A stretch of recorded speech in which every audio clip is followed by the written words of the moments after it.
ನಮಸ್ಕಾರ. ಕರ್ನಾಟಕ ಸರ್ಕಾರ ಕಾಲೇಜು ಮತ್ತು ತಾಂತ್ರಿಕ ಶಿಕ್ಷಣ ಇಲಾಖೆಯ ಕರ್ನಾಟಕ LMS ಡಿಜಿಟಲ್ ಕಲಿಕಾ ತರಗತಿಗೆ ತಮಗೆಲ್ಲರಿಗೂ ಸ್ವಾಗತ.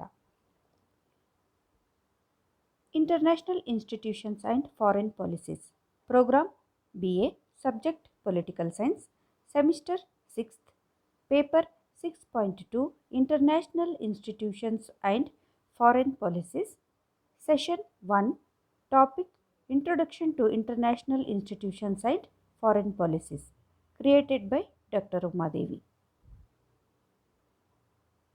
According to this paper, syllabus is including 4 chapters.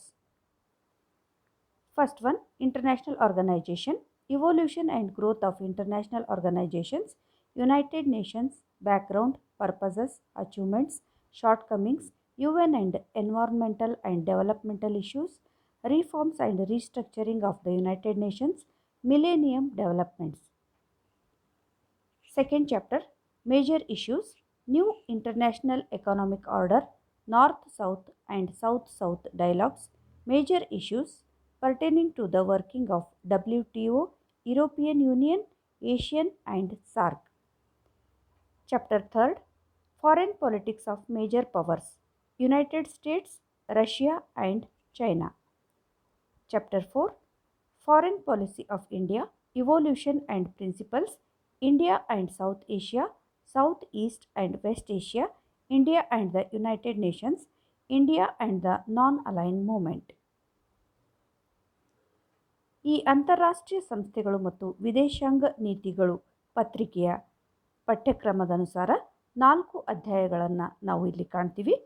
ಮೊದಲನೇ ಅಧ್ಯಾಯ ಅಂತಾರಾಷ್ಟ್ರೀಯ ಸಂಘಟನೆಗಳು ಅಥವಾ ಸಂಸ್ಥೆಗಳು, ಅಂತಾರಾಷ್ಟ್ರೀಯ ಸಂಸ್ಥೆಗಳ ಉಗಮ ಮತ್ತು ಬೆಳವಣಿಗೆ, ವಿಶ್ವಸಂಸ್ಥೆ ಹಿನ್ನೆಲೆ ಮತ್ತು ಉದ್ದೇಶಗಳು, ವಿಶ್ವಸಂಸ್ಥೆಯ ಸಾಧನೆಗಳು ಮತ್ತು ನ್ಯೂನತೆಗಳು ಅಥವಾ ವಿಫಲತೆಗಳು, ವಿಶ್ವಸಂಸ್ಥೆ ಮತ್ತು ಪರ್ಯಾವರಣ ವಿಷಯಗಳು, ವಿಶ್ವಸಂಸ್ಥೆ ಮತ್ತು ಅಭಿವೃದ್ಧಿ ವಿಷಯಗಳು, ವಿಶ್ವಸಂಸ್ಥೆಯ ಸುಧಾರಣೆ ಮತ್ತು ಪುನರ್ರಚನೆ, ವಿಶ್ವಸಂಸ್ಥೆಯ ಮಿಲೇನಿಯಂ ಗುರಿಗಳು. ಅಧ್ಯಾಯ 2 ಪ್ರಮುಖ ಅಂಶಗಳು, ನೂತನ ಅಂತಾರಾಷ್ಟ್ರೀಯ ಆರ್ಥಿಕ ಕ್ರಮ, ಉತ್ತರ ದಕ್ಷಿಣ ಸಂವಾದ, ದಕ್ಷಿಣ ಸಂವಾದ, ವಿಶ್ವ ವ್ಯಾಪಾರ ಸಂಸ್ಥೆ, European union, Asian and SAARC. ಅಧ್ಯಾಯ 3 ವಿಶ್ವಶಕ್ತಿಗಳ ವಿದೇಶಾಂಗ ನೀತಿ, ಅಮೆರಿಕ ಸಂಯುಕ್ತ ಸಂಸ್ಥಾನದ ವಿದೇಶಾಂಗ ನೀತಿ, ರಷ್ಯಾ ವಿದೇಶಾಂಗ ನೀತಿ, ಚೈನಾ ವಿದೇಶಾಂಗ ನೀತಿ. ಅಧ್ಯಾಯ 4 ಭಾರತದ ವಿದೇಶಾಂಗ ನೀತಿ, ಉಗಮ ಮತ್ತು ತತ್ವಗಳು, ಭಾರತ ಮತ್ತು ದಕ್ಷಿಣ ಏಷ್ಯಾ, ಭಾರತ ಮತ್ತು ದಕ್ಷಿಣ ಆಗ್ನೇಯ ಏಷ್ಯಾ, ಭಾರತ ಮತ್ತು ಪಶ್ಚಿಮ ಏಷ್ಯಾ, ಭಾರತ ಮತ್ತು ವಿಶ್ವಸಂಸ್ಥೆ, ಭಾರತ ಮತ್ತು ಅಲಿಪ್ತ ನೀತಿ. ಇಷ್ಟೆಲ್ಲ ವಿಷಯಗಳನ್ನು ನಾವು ಈ ಒಂದು ಪತ್ರಿಕೆಯಲ್ಲಿ ಕಾಣ್ತೀವಿ. ಇಂಟ್ರೊಡಕ್ಷನ್, ಪೀಠಿಕೆ. ಮೊದಲನೇದಾಗಿ ನಾವು ಅಂತಾರಾಷ್ಟ್ರೀಯ ಸಂಸ್ಥೆಗಳು ಮತ್ತು ವಿದೇಶಾಂಗ ನೀತಿಗಳು, ಈ ಅಂತಾರಾಷ್ಟ್ರೀಯ ಸಂಸ್ಥೆಗಳ ಒಂದು ಪ್ರಸ್ತಾವನೆ ಅಥವಾ ಪೀಠಿಕೆಯನ್ನು ನೋಡುವುದಾದರೆ, ಇಂಟರ್ನಲ್ ರಿಲೇಷನ್ ಅಂದರೆ ಅಂತರ ಸಂಬಂಧ, international between 2 or more nations,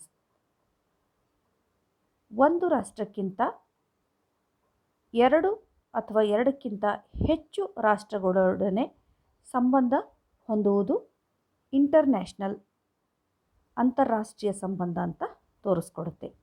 ಹಾಗೆ ಆರ್ಗನೈಜೇಷನ್ ಅಂದರೆ an organization or organization is an entity such as a company in an institution or an association comprising 2 or more people and having a particular purpose. ಒಂದು ಸಂಸ್ಥೆ ಅಥವಾ ಸಂಘಟನೆ ಅಥವಾ company ಎನ್ನುವುದು ಒಂದು ಸಂಘ ಅಥವಾ 2 ಅಥವಾ ಹೆಚ್ಚಿನ ಜನರನ್ನು ಒಳಗೊಂಡಿರುತ್ತದೆ ಮತ್ತು ನಿರ್ದಿಷ್ಟ ಒಂದು ಉದ್ದೇಶವನ್ನು ಹೊಂದಿರುತ್ತದೆ ಅಂತ ಹೇಳಬಹುದು. An international organization is required where 2 or more countries to achieve one objective. ಒಂದು ಉದ್ದೇಶವನ್ನು ಸಾಧಿಸಲು 2 ಅಥವಾ ಹೆಚ್ಚಿನ ದೇಶಗಳು ಅಂತಾರಾಷ್ಟ್ರೀಯ ಸಂಘಟನೆಯ ಅಗತ್ಯತೆಯನ್ನು ಮನಗಂಡು ಅಂತಾರಾಷ್ಟ್ರೀಯ ಸಂಬಂಧವನ್ನು ಹೊಂದುವುದು ಮತ್ತು ಸಂಘಟನೆಯನ್ನು ರೂಪಿಸುವುದು. An international organization is an organization established by a treaty or other instrument governed by international law such as the United Nations, the World Health Organization, WTO and NATO. ಅಂತಾರಾಷ್ಟ್ರೀಯ ಸಂಸ್ಥೆ ಅಂದರೆ United Nation, the World Health Organisation, ನ್ಯಾಟೋನಂತಹ ಅಂತಾರಾಷ್ಟ್ರೀಯ ಕಾನೂನಿನಿಂದ ನಿಯಂತ್ರಿಸಲ್ಪಡುವಂಥ ಒಂದು ಒಪ್ಪಂದ ಅಥವಾ ಇತರ ಸಾಧನದಿಂದ ಸ್ಥಾಪಿಸಲ್ಪಟ್ಟ ಒಂದು ಸಂಸ್ಥೆ ಅಂತ ಹೇಳಬಹುದು. ಏಕೆಂದರೆ ಅನೇಕ ಸಂಘ ಸಂಸ್ಥೆಗಳನ್ನು ನಾವು ಅಂತಾರಾಷ್ಟ್ರೀಯ ಮಟ್ಟದಲ್ಲಿ ಕಾಣ್ತೀವಿ. ಒಂದು ರಾಷ್ಟ್ರ, ಎರಡು ರಾಷ್ಟ್ರ ಅಥವಾ ಅದಕ್ಕಿಂತಲೂ ಹೆಚ್ಚಿನ ರಾಷ್ಟ್ರಗಳೊಂದಿಗೆ ಹೊಂದುವಂಥ ಒಂದು ಸಂಘಟನಾ ವ್ಯವಸ್ಥೆ ಏನಿದೆಯಲ್ಲ, ಅದು ಅಂತಾರಾಷ್ಟ್ರೀಯ ಸಂಘಟನೆಯನ್ನು ರೂಪಿಸಿಕೊಳ್ಳುವುದಕ್ಕೆ ಕಾರಣವಾಗುತ್ತದೆ ಅಂತ ಹೇಳಬಹುದು. ವೈ ಇಂಟರ್ನ್ಯಾಷನಲ್ ಆರ್ಗನೈಜೇಷನ್, ಅಂತಾರಾಷ್ಟ್ರೀಯ ಸಂಸ್ಥೆ ಏಕೆ, ಯಾಕೆ ಬೇಕು ನಮಗೆ ಅಂತಾರಾಷ್ಟ್ರೀಯ ಸಂಸ್ಥೆ? ಇಲ್ಲಿ ನಮ್ಮ ರಾಜ್ಯಶಾಸ್ತ್ರದಲ್ಲಿ ಪೊಲಿಟಿಕಲ್ ಸೈನ್ಸ್ ಪಿತಾಮಹರಾದಂಥ Aristotle, father of the political science, ಅವರು ಏನು ಹೇಳಿದ್ದಾರೆ ಅಂದರೆ, ಮಾನವನು ಸಾಮಾಜಿಕ ಜೀವಿ ಮತ್ತು ಸಂಘಜೀವಿ. ಅಂದರೆ ಮನುಷ್ಯನು ಸಮಾಜವನ್ನು ಬಿಟ್ಟು ಬದುಕುವುದು ಬಹಳ ಕಷ್ಟಕರ. ಸಮಾಜದಲ್ಲಿ ಅವನು ವಾಸಿಸಲು ಇಷ್ಟಪಡ್ತಾನೆ, ರಾಜ್ಯದಲ್ಲಿ ವಾಸಿಸಲು ಇಷ್ಟಪಡ್ತಾನೆ, ಒಂದು ಸಂಘದಲ್ಲಿ, ಒಂದು ಸಮುದಾಯದಲ್ಲಿ ವಾಸಿಸಲು ಇಷ್ಟಪಡ್ತಾನೆ. ಏಕೆಂದರೆ ಸಂಘವನ್ನು ಬಿಟ್ಟು ಬದುಕುವುದು ಅವನಿಗೆ ಬಹಳ ಕಠಿಣವಾಗುತ್ತದೆ. ಏಕೆಂದರೆ ಮನುಷ್ಯನು ಭಾವನಾತ್ಮಕವಾಗಿರುವುದರಿಂದ ತನ್ನ ಭಾವನೆಗಳನ್ನು ಇತರರೊಡನೆ ಹಂಚಿಕೊಳ್ಬೇಕಾದರೆ, ವ್ಯಕ್ತಪಡಿಸಬೇಕಾದರೆ ಅವನಿಗೆ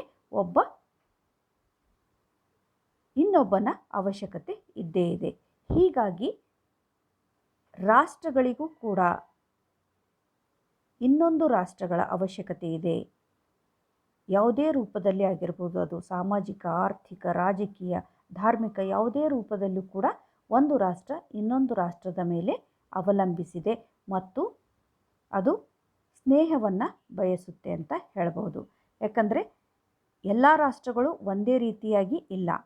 ಭೌಗೋಳಿಕವಾಗಿ ಇರಬಹುದು ಅಥವಾ ರಾಷ್ಟ್ರಗಳು ತನ್ನ ಒಂದು ಆರ್ಥಿಕ ವ್ಯವಸ್ಥೆಯಲ್ಲಿಯೂ ಕೂಡ ಒಂದೇ ರೀತಿಯಾಗಿ ಇರುವುದಿಲ್ಲ. ಹೀಗಾಗಿ ಎಲ್ಲ ರಾಷ್ಟ್ರಗಳು ಒಂದಲ್ಲ ಒಂದು ರಾಷ್ಟ್ರದ ಮೇಲೆ ಅವಲಂಬಿತವಾಗಿರಬೇಕಾಗುತ್ತೆ ಮತ್ತು ಅವುಗಳ ಜೊತೆ ಸಂಘಟನೆಯನ್ನು ಮಾಡಿಕೊಂಡು ತನ್ನ ಬೇಕು ಬೇಡಿಕೆಗಳನ್ನು ಪೂರೈಸಿಕೊಳ್ಬೇಕಾಗುತ್ತೆ. ಇಲ್ಲಿ ಶಾಂತಿ ಮತ್ತು ಸುವ್ಯವಸ್ಥತೆಯನ್ನು ಮತ್ತು ರಕ್ಷಣೆಯನ್ನು ಕಾಪಾಡುವುದು ಬಹಳ ಮುಖ್ಯವಾಗಿದೆ. ಜಾಗತಿಕ ಮಟ್ಟದಲ್ಲಿ ಜಾಗತಿಕ ಒಂದು ವ್ಯವಸ್ಥೆಯಲ್ಲಿ ಶಾಂತಿ ಮತ್ತು ಭದ್ರತೆ ಎರಡು ಬಹಳ ಮುಖ್ಯವಾದಂಥ ಪಾತ್ರವನ್ನು ನಿರ್ವಹಿಸುತ್ತವೆ. ಇವು ಅಂತಾರಾಷ್ಟ್ರೀಯ ಸಂಘಟನೆ ಅನ್ನೋದು ಇತ್ತೀಚಿನ ವಿಷಯವಾಗಿರದೆ ಅತಿ ಪುರಾತನ ಕಾಲದಲ್ಲೂ ನಾವು ಕೂಡ ಕಾಣಬಹುದು. ಇದನ್ನು ಅನೇಕ ಸಾಮ್ರಾಜ್ಯಗಳ ವ್ಯವಸ್ಥೆಯಲ್ಲಿ ನಾವು ಇದನ್ನು ಕಾಣಬಹುದು. ಹೀಗಾಗಿ ಅಂತಾರಾಷ್ಟ್ರೀಯ ಸಂಘಟನೆಗಳು ಎನ್ನುವುದು 21ನೇ ಶತಮಾನದಲ್ಲಿ, 19ರಿಂದ 20ನೇ ಶತಮಾನದಲ್ಲಿ ಹೆಚ್ಚಿನ ರೂಪದಲ್ಲಿ ಕಾರ್ಯನಿರತವಾಗಿವೆ ಅಂತ ಹೇಳಬಹುದು. ಹಾಗಾಗಿ ಯಾಕೆ ನಮಗೆ ಅಂತಾರಾಷ್ಟ್ರೀಯ ಸಂಸ್ಥೆ ಬೇಕು ಅಂದರೆ, ಯಾಕಂದರೆ ನಾವು ಸಂಘಜೀವಿಯಾಗಿರುವುದರಿಂದ ನಮಗೆ ನಮ್ಮ ಬೇಕು ಬೇಡಿಕೆಗಳನ್ನು ಪೂರೈಸಿಕೊಳ್ಳಲು ಸಂಘಟನೆಯ ಒಂದು ಸಹಾಯದ ಅವಶ್ಯಕತೆ ಇದೆ, ಅದರ ಸಹಕಾರದ ಅವಶ್ಯಕತೆ ಇದೆ ಅಂತ ಹೇಳಬಹುದು. ಮುಂದುವರಿದು, international organisation help the national to cooperate on matters concerning peace and security as well as they provide a platform to develop multilateral cooperation for seeking solutions to problems concerning humanity at large. ಶಾಂತಿ ಮತ್ತು ಸುರಕ್ಷತೆಗೆ ಸಂಬಂಧಿಸಿದ ವಿಷಯಗಳಲ್ಲಿ ಸಹಕರಿಸಲು ಅಂತಾರಾಷ್ಟ್ರೀಯ ಸಂಸ್ಥೆ ರಾಷ್ಟ್ರೀಯರಿಗೆ ಸಹಾಯ ಮಾಡುತ್ತದೆ ಮತ್ತು ಮಾನವೀಯತೆಗೆ ಸಂಬಂಧಿಸಿದ ಸಮಸ್ಯೆಗಳಿಗೆ ಪರಿಹಾರವನ್ನು ಹುಡುಕಲು ಬಹುಪಕ್ಷೀಯ ಸಹಕಾರವನ್ನು ಅಭಿವೃದ್ಧಿಪಡಿಸಲು ಒಂದು ವೇದಿಕೆಯನ್ನು ರೂಪಿಸಿಕೊಳ್ಳುತ್ತದೆ ಅಂತ ಹೇಳಬಹುದು. It facilitates cooperation to do all those things which a nation can't do alone.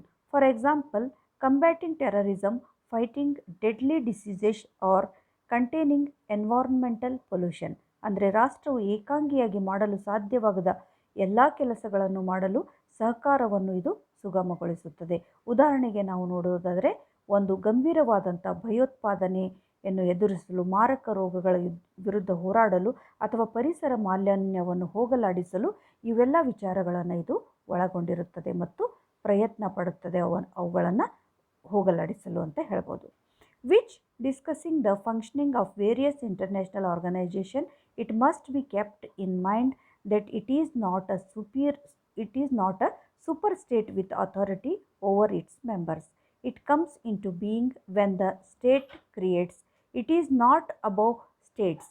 ವಿವಿಧ ಅಂತಾರಾಷ್ಟ್ರೀಯ ಸಂಸ್ಥೆಗಳ ಕಾರ್ಯವೈಖರಿಯನ್ನು ಚರ್ಚಿಸುವಾಗ ಅದು ತನ್ನ ಸದಸ್ಯರ ಮೇಲೆ ಅಧಿಕಾರ ಹೊಂದಿರುವ ಸೂಪರ್ ಸ್ಟೇಟ್ ಅಲ್ಲ ಎಂಬುದನ್ನು ಇಲ್ಲಿ ನಾವು ಮನಗಾಣಬೇಕು. ಯಾಕಂದರೆ ರಾಜ್ಯವು ಸೃಷ್ಟಿಯಾದಾಗ ಅದು ಅಸ್ತಿತ್ವಕ್ಕೆ ಬರುತ್ತದೆ. ಇದು ರಾಜ್ಯಗಳಿಗಿಂತ ಮೇಲಲ್ಲ ಅಥವಾ ದೊಡ್ಡದಲ್ಲ. ಅಂದರೆ ರಾಜ್ಯವೇ ಅಲ್ಟಿಮೇಟ್ ನಮಗೆ ಪರ್ಮನೆಂಟ್ ಸಂಸ್ಥೆ.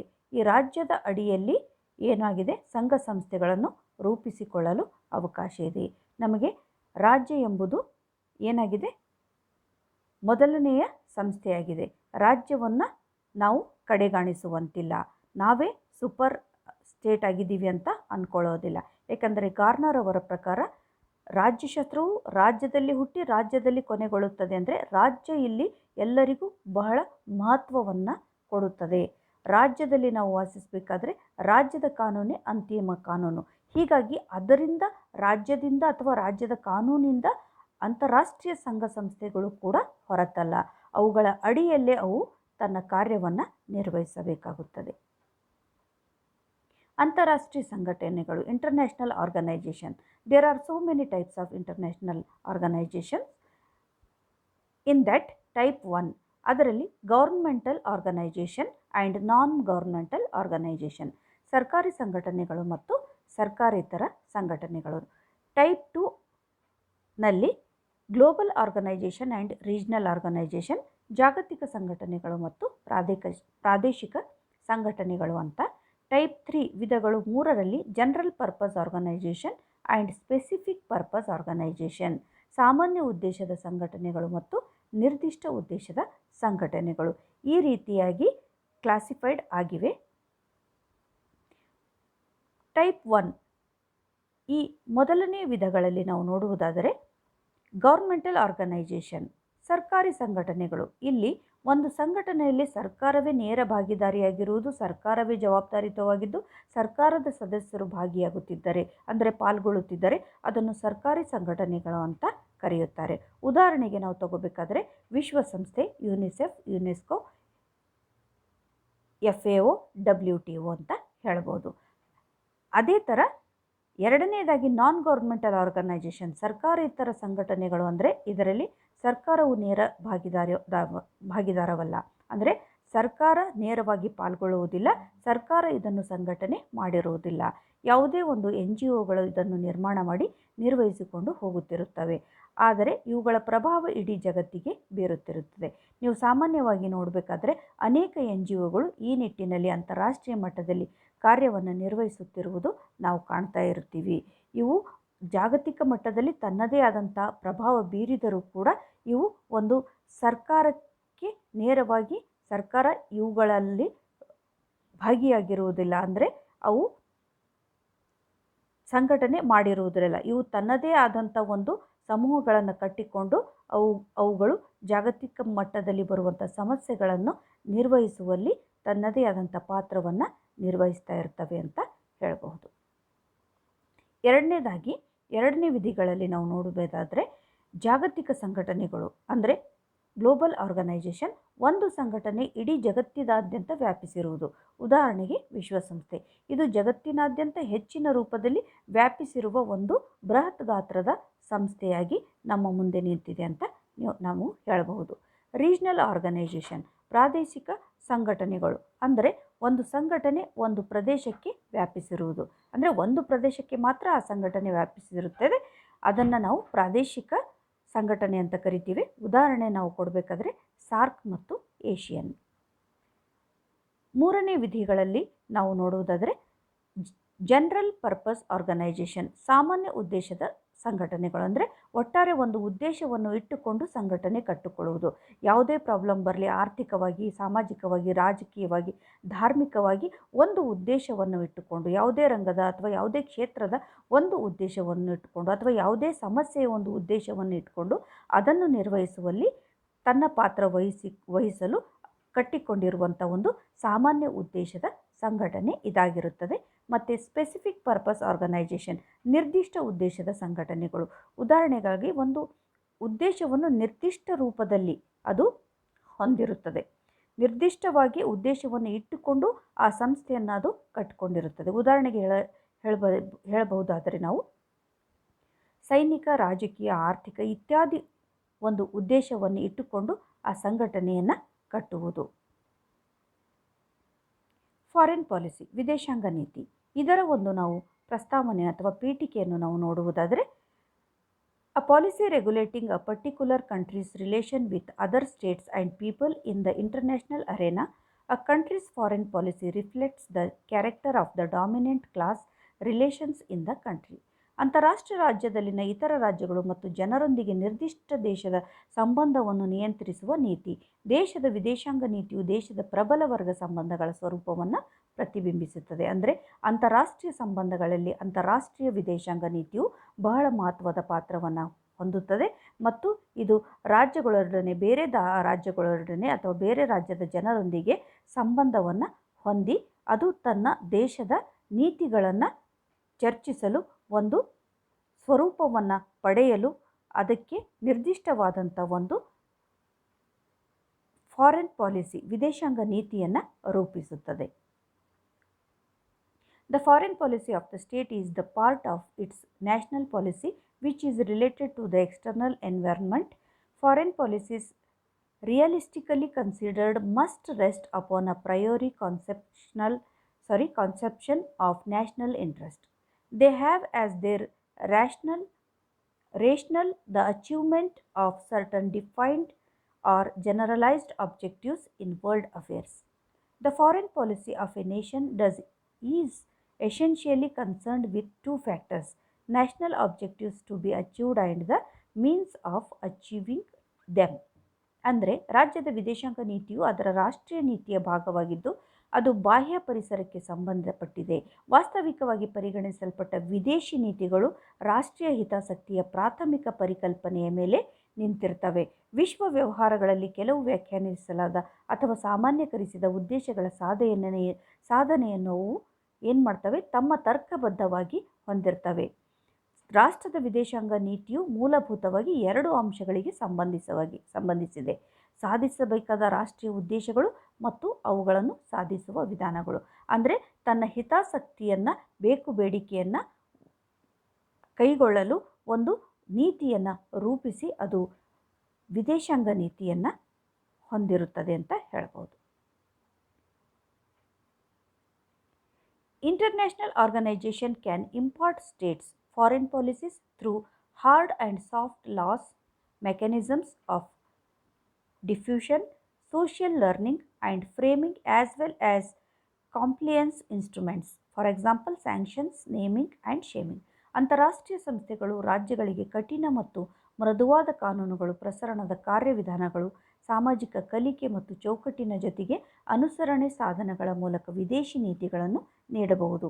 ಉದಾಹರಣೆಗಾಗಿ ನಿರ್ಬಂಧಗಳು ಇರಬಹುದು, ಹೆಸರಿಸುವುದು ಮತ್ತು ನಾಚಿಕೆ ಪಡಿಸುವುದು ಕೂಡ ಒಂದು ವಿಧಾನವಾಗಿರಬಹುದು. An international organization is an organization with an international membership, scope or presence. ಮುಂದುವರಿದು ಹೇಳುವುದಾದರೆ ಅಂತಾರಾಷ್ಟ್ರೀಯ ಸಂಸ್ಥೆ ಅಂದರೆ ಅಂತಾರಾಷ್ಟ್ರೀಯ ಸದಸ್ಯತ್ವ, ವ್ಯಾಪ್ತಿ ಅಥವಾ ಉಪಸ್ಥಿತಿಯನ್ನು ಹೊಂದಿರುವಂಥ ಒಂದು ಬೃಹತ್ ಗಾತ್ರದ ಸಂಸ್ಥೆ ಅಂತ ಹೇಳಬಹುದು. International organization is a specialization within the political science master program.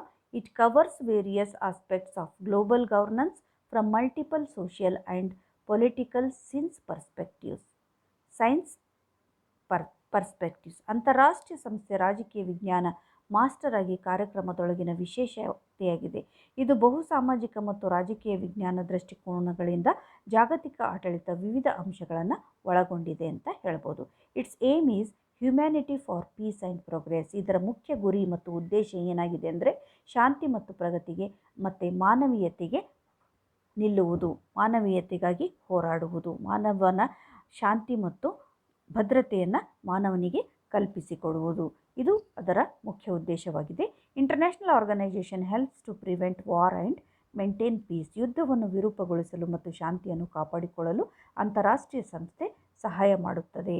ಮುಖ್ಯವಾಗಿ ಇದು ಯುದ್ಧ ಮತ್ತು ಯುದ್ಧವನ್ನು ತಡೆಗಟ್ಟುವುದು ಮತ್ತು ಶಾಂತಿಯನ್ನು ಕಾಪಾಡುವುದು ಇದರ ಪ್ರಮುಖ ಗುರಿಯಾಗಿದೆ. Resolve issues reputed world diseases, global warming, terrorism etcetera. ಅಂದರೆ ಹೆಸರಾಂತ ರೋಗಗಳು, ಜಾಗತಿಕ ತಾಪಮಾನ, ಭಯೋತ್ಪಾದನೆ, ಈ ಮೊದಲೇ ತಿಳಿಸಿದಂತೆ ಇಂಥವುಗಳನ್ನೆಲ್ಲ ಹೋಗಲಾಡಿಸಲು ಇದು ಪ್ರಯತ್ನ ಪಡುತ್ತದೆ.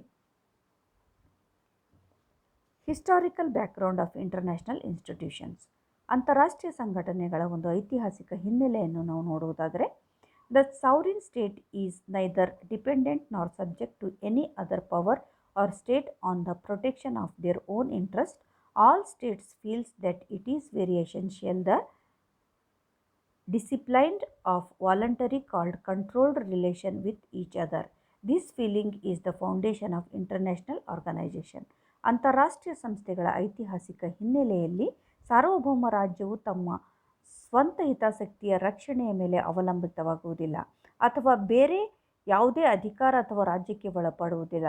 ಎಲ್ಲ ರಾಜ್ಯಗಳು ಪರಸ್ಪರ ಸ್ವಯಂ ಪ್ರೇರಿತ ಎಂದು ಕರೆಯಲ್ಪಡುವ ನಿಯಂತ್ರಿತ ಸಂಬಂಧದ ಶಿಸ್ತುಬದ್ಧತೆ ಬಹಳ ಅವಶ್ಯಕತೆ ಎಂದು ಭಾವಿಸುತ್ತದೆ. ಈ ಭಾವನೆಯು ಅಂತಾರಾಷ್ಟ್ರೀಯ ಸಂಘಟನೆ ಅಡಿಪಾಯವಾಗಿದೆ ಅಂತ ಹೇಳಬಹುದು. ಅಂದರೆ ಹಿತಾಸಕ್ತಿ ಮತ್ತು ರಕ್ಷಣೆ ಇಲ್ಲಿ ಪ್ರಮುಖವಾದಂಥ ಪಾತ್ರ ನಿರ್ವಹಿಸುತ್ತವೆ. The Treaty of Westphalia of 1648 ended the 30-year war and said to be the beginning of sovereign state. This was the first step towards the making of the international organization.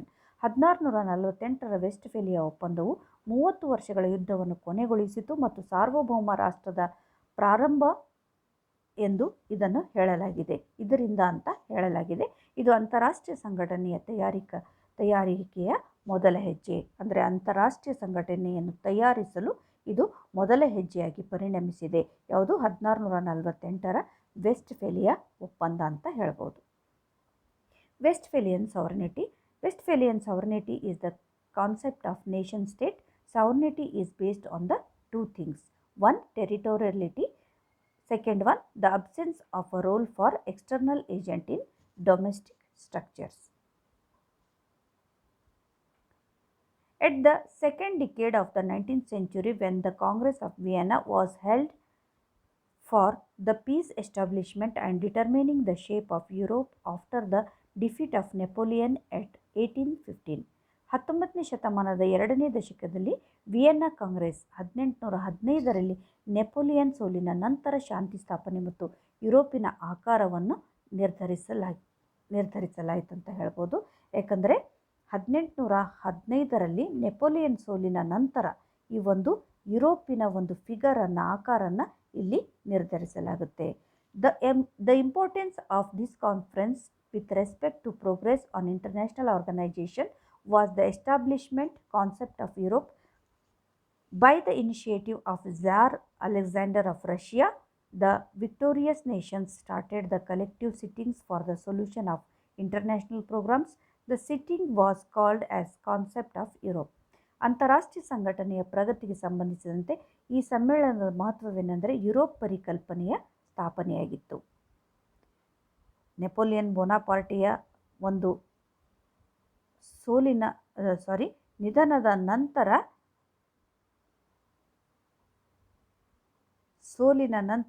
Europe ಆಕಾರವನ್ನು ಹೇಗೆ ನಿರ್ಧರಿಸಲಾಯಿತು, ಹಾಗೆಯೇ ಇಲ್ಲಿ ಕೂಡ ಅಂತಾರಾಷ್ಟ್ರೀಯ ಸಂಘಟನೆಯ ಪ್ರಗತಿಗೆ ಸಂಬಂಧಪಟ್ಟಂತೆ ಈ ಸಮ್ಮೇಳನದ ಮಹತ್ವವೇನೆಂದರೆ ಯುರೋಪಿನ ಪರಿಕಲ್ಪನೆಯ ಸ್ಥಾಪನೆ. ರಷ್ಯಾದ ಝಾರ್ ಅಲೆಕ್ಸಾಂಡರ್ ಅವರ ಉಪಕ್ರಮದಿಂದ ವಿಜಯಶಾಲಿ ರಾಷ್ಟ್ರಗಳು ಅಂತಾರಾಷ್ಟ್ರೀಯ ಪ್ರೋಗ್ರಾಂಗಳ ಕಾರ್ಯಕ್ರಮಗಳ ಪರಿಹಾರಕ್ಕಾಗಿ ಸಾಮೂಹಿಕ ಸಭೆಗಳನ್ನು ಪ್ರಾರಂಭಿಸಿಕೊಳ್ತವೆ. ಕುಳಿತುಕೊಳ್ಳುವಿಕೆ ಕೂತ್ಕೊಂಡು ನಿರ್ಧರಿಸುವ ಯುರೋಪ್ನ ಪರಿಕಲ್ಪನೆ ಅಂತ ಇದನ್ನು ಕರೆಯಲಾಯಿತು. This was the first time the biggest states of Europe unite and taking the steps towards the solution of their common problems by discussion. ಯುರೋಪಿನ ಅತಿ ದೊಡ್ಡ ರಾಜ್ಯಗಳು ಒಗ್ಗೂಡಿಸಿ ಮತ್ತು ಚರ್ಚೆಯ ಮೂಲಕ ತಮ್ಮ ಸಾಮಾನ್ಯ ಸಮಸ್ಯೆಯ ಪರಿಹಾರದತ್ತ ಹೆಚ್ಚಿ ಇಡುವುದು ಇದೇ ಮೊದಲನೆಯ ಒಂದು ಚರ್ಚೆಯ ವಿಚಾರವಾಗಿತ್ತು. ಅಂದರೆ ಕುಳಿತುಕೊಂಡು ಚರ್ಚೆಯನ್ನು ನಡೆಸುವುದು ಮತ್ತು ರೂಪಿಸುವುದು ಅಂತ.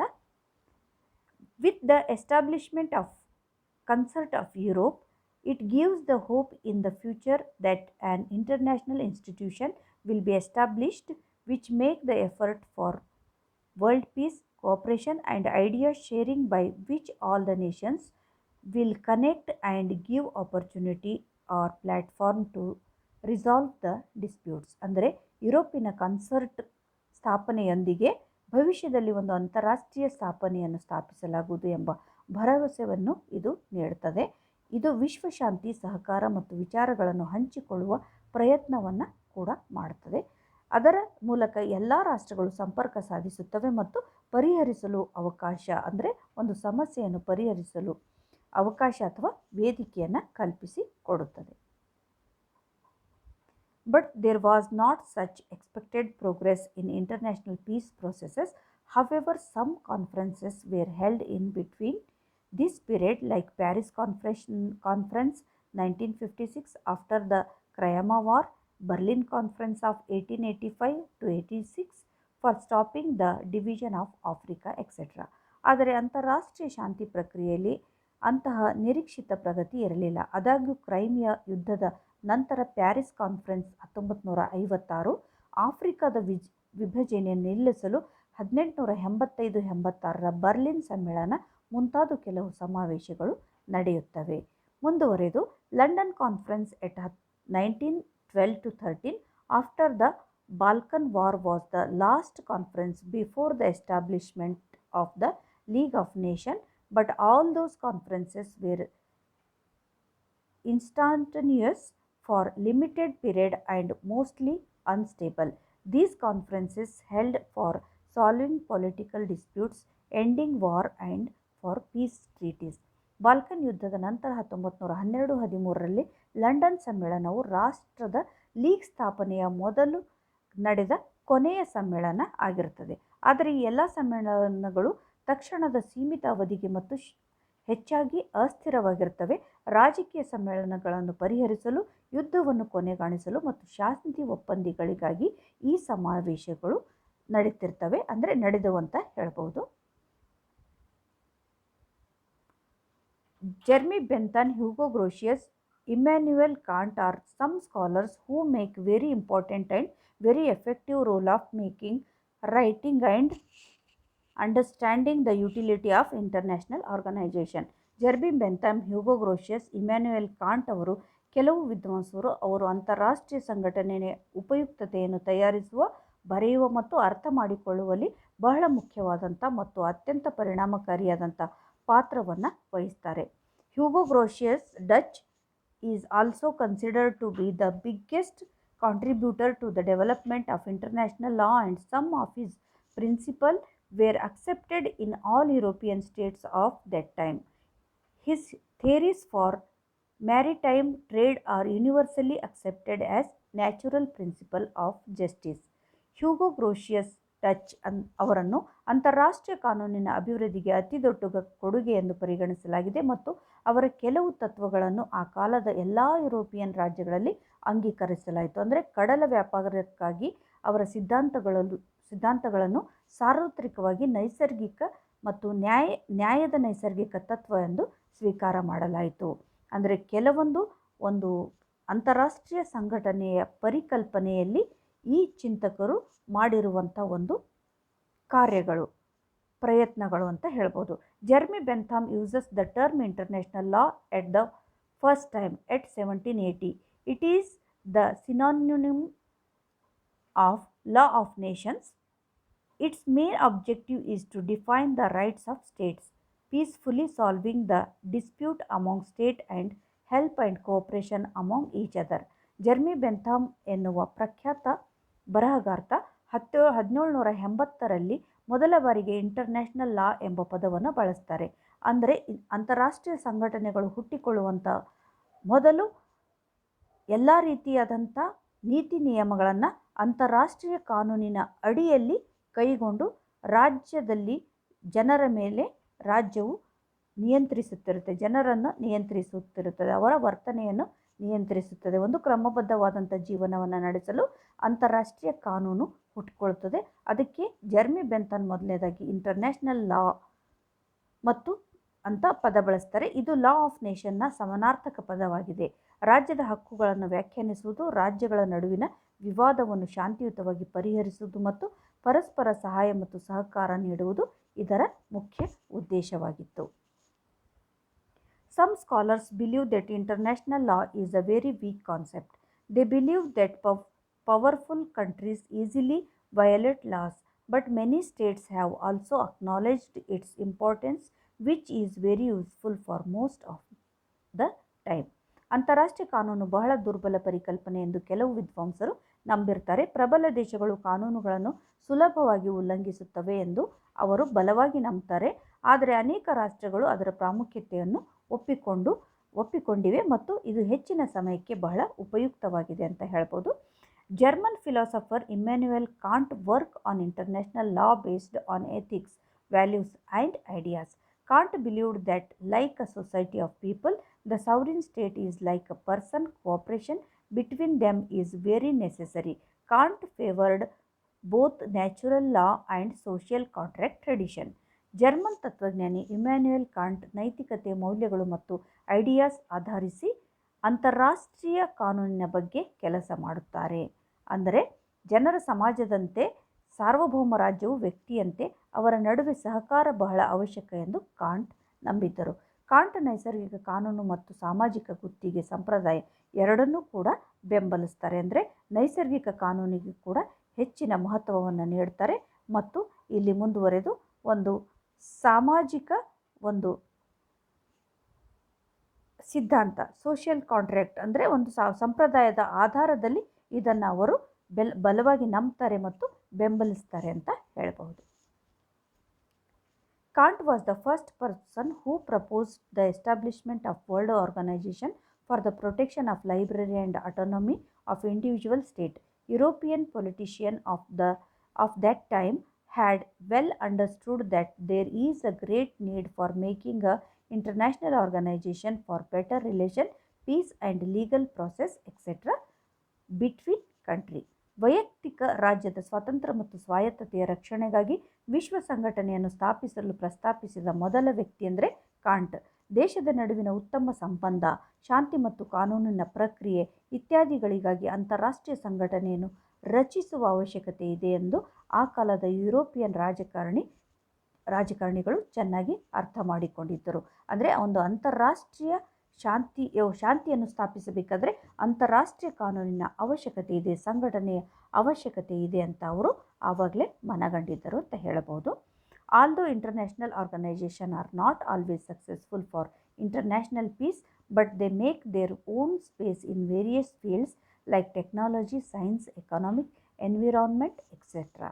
ಅಂತಾರಾಷ್ಟ್ರೀಯ ಶಾಂತಿಗಾಗಿ ಅಂತಾರಾಷ್ಟ್ರೀಯ ಸಂಸ್ಥೆ ಯಾವಾಗಲೂ ಯಶಸ್ವಿಯಾಗುವುದಿಲ್ಲ. ಆದರೆ ತಂತ್ರಜ್ಞಾನ, ವಿಜ್ಞಾನ, ಆರ್ಥಿಕ, ಪರಿಸರ ಮುಂತಾದ ಕ್ಷೇತ್ರಗಳಲ್ಲಿ ಅವರು ಸ್ವಂತ ಜಾಗವನ್ನು ಹೊಂದಿರ್ತಾರೆ. ಅಂದರೆ ಮುಂತಾದ ಕ್ಷೇತ್ರಗಳಲ್ಲಿ ಅವರು ತನ್ನ ಕಾರ್ಯವನ್ನು ನಿರ್ವಹಿಸುತ್ತಾ ಇರ್ತಾರೆ. ಯಾವಾಗಲೂ ಇದು ಸಕ್ಸಸ್ ಆಗುತ್ತೆ ಅಂತ ಹೇಳಲಿಕ್ಕೆ ಬರೋದಿಲ್ಲ, ಆದರೆ ಇದನ್ನು ಸಕ್ಸಸ್ ಮಾಡುವ ನಿಟ್ಟಿನಲ್ಲಿ ಅವರು ಪ್ರಯತ್ನ ಪಡ್ತಾ ಇರ್ತಾರೆ ಅಂತ ಹೇಳಬಹುದು. At present there are many international organisations are active. ಪ್ರಸ್ತುತ ಅನೇಕ ಅಂತಾರಾಷ್ಟ್ರೀಯ ಸಂಸ್ಥೆಗಳು ಸಕ್ರಿಯವಾಗಿ ಕಾರ್ಯವನ್ನು ನಿರ್ವಹಿಸ್ತಾ ಇದ್ದಾವೆ. Some international organisation were established on the prior of 19th century by international treaties, example international postal union, international telegraphic union etcetera. ಕೆಲವು ಅಂತಾರಾಷ್ಟ್ರೀಯ ಸಂಸ್ಥೆಗಳು 19ನೇ ಶತಮಾನದ ಮೊದಲು ಅಂತಾರಾಷ್ಟ್ರೀಯ ಒಪ್ಪಂದಗಳಿಂದ ಸ್ಥಾಪನೆ ಮಾಡಿಕೊಂಡಿವೆ. ಅಂತಾರಾಷ್ಟ್ರೀಯ ಅಂಚೆ ಒಕ್ಕೂಟ, ಅದರಲ್ಲಿ ಮುಖ್ಯವಾಗಿ ಅಂತಾರಾಷ್ಟ್ರೀಯ ಅಂಚೆ ಒಕ್ಕೂಟ, ಅಂತಾರಾಷ್ಟ್ರೀಯ ಟೆಲಿಗ್ರಾಫಿಕ್ ಯೂನಿಯನ್ ಮುಂತಾದವುಗಳು ಅಂತ ಹೇಳ್ಬೋದು. Some are non governmental international organisation and they works voluntary like Red Cross, Greenpeace, Amnesty International etcetera. ಕೆಲವು ಸರ್ಕಾರೇತರ ಅಂತಾರಾಷ್ಟ್ರೀಯ ಸಂಸ್ಥೆಗಳು ಮತ್ತು ಅವುಗಳು ಸ್ವಯಂ ಪ್ರೇರಣೆಯಿಂದ ಕಾರ್ಯವನ್ನು ನಿರ್ವಹಿಸ್ತಾ ಇರ್ತವೆ. ಉದಾಹರಣೆಗೆ red Cross, Greenpeace, Amnesty international ಇತ್ಯಾದಿ ಸಂಸ್ಥೆಗಳು. Some international organizations are governmental and it may be possible that they are working on a particular area and their member countries are focused on the status of their region only.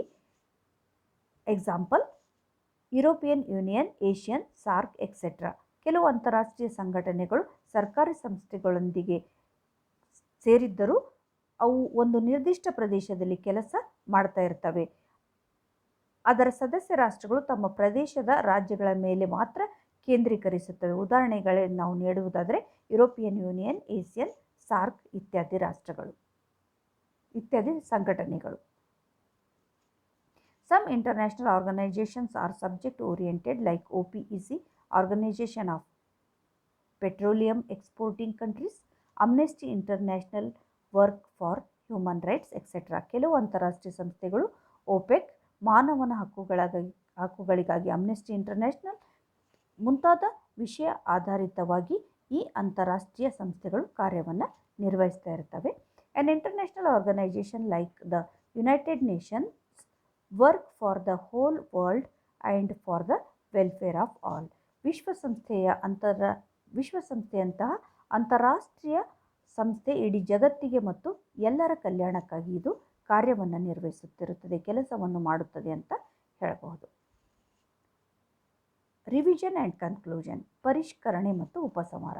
ಈ ಒಂದು ಸೆಷನ್ನ ನಾವು ಪರಿಷ್ಕರಣೆ ನೋಡುವುದಾದರೆ, Y international organisation, ಯಾಕೆ ನಮಗೆ ಸಂಘ ಸಂಸ್ಥೆಗಳು ಬೇಕು? Aims, humanities for peace and progress, ಇದರ ಉದ್ದೇಶಗಳೇನು ಏನು? ಶಾಂತಿ ಮತ್ತು ಬೆಳವಣಿಗೆಗಾಗಿ, ಅಭಿವೃದ್ಧಿಗಾಗಿ ನಿರಂತರ ಪ್ರಯತ್ನಿಸುವುದು. International organisation helps to prevent war and maintain peace, ಯುದ್ಧವನ್ನು ತಡೆಗಟ್ಟಲಿಕ್ಕೆ ಮತ್ತು ಶಾಂತಿಯನ್ನು ಕಾಪಾಡಲಿಕ್ಕೆ ಅಂತಾರಾಷ್ಟ್ರೀಯ ಸಂಸ್ಥೆಗಳು ಸಹಾಯವನ್ನು ಮಾಡುತ್ತವೆ, ಅಂದರೆ ಸಹಕಾರವನ್ನು ನೀಡ್ತವೆ. ರಿಸಾಲ್ವ್ ಇಶ್ಯೂಸ್ ರಿಪೀಟೆಡ್ ವರ್ಲ್ಡ್, ಯಾವಂದರೆ diseases, global warming, terrorism etcetera, ಅಂದರೆ ಬೃಹತ್ ಗಾತ್ರದ ಒಂದು ಸಮಸ್ಯೆಗಳಾದಂಥ ರೋಗಗಳು, ಜಾಗತಿಕ ತಾಪಮಾನ, ಭಯೋತ್ಪಾದನೆ, ಇದನ್ನೆಲ್ಲ ನಿವಾರಿಸಲು, ಇದನ್ನೆಲ್ಲ ತಡೆಗಟ್ಟಲು ಅಂತಾರಾಷ್ಟ್ರೀಯ ಸಂಸ್ಥೆಗಳು ಕಾರ್ಯನಿರತವಾಗಿರ್ತವೆ, ಸಹಕಾರವನ್ನು ನೀಡ್ತವೆ ಅಂತ ಹೇಳ್ಬೋದು. ಅದರಲ್ಲೂ ಕೂಡ ಡಿಫ್ರೆಂಟ್ ಇಂಟರ್ನ್ಯಾಷನಲ್ ಆರ್ಗನೈಜೇಷನ್, ಅನೇಕ ವಿವಿಧ ರೀತಿಯಾದಂಥ ಅಂತಾರಾಷ್ಟ್ರೀಯ ಸಂಸ್ಥೆಗಳು, ಸರ್ಕಾರೇತರ, ಪ್ರಾದೇಶಿಕ, ನಿರ್ದಿಷ್ಟ ಉದ್ದೇಶವನ್ನು ಇಟ್ಕೊಂಡಂಥದ್ದು.